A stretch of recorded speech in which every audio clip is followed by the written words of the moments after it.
What's going on, guys? And today we're going to look at how to create a progress bar in Python. So without any further ado, let's get started. The first thing that we need is a module called tqdm. So you head on over to the terminal and you can say pip install tqdm and click enter.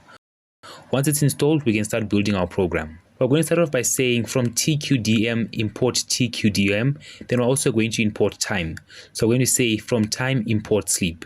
Then we're going to create a for loop. We're going to say for I in tqdm, and in these parentheses we're going to say range, and let's set the range to 10.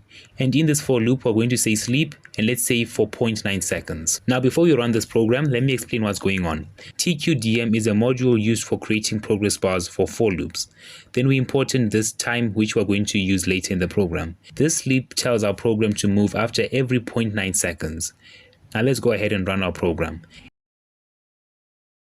And as you can see, we have our progress bar. And that's it for this video. If you enjoyed or found this video helpful in any way, shape or form, then consider leaving a like and subscribing. Turn on post notifications to be the first to know when I upload a new video. Also, if you have any constructive criticism or any questions or anything, comment them down below. And until next time, thanks for watching. Peace.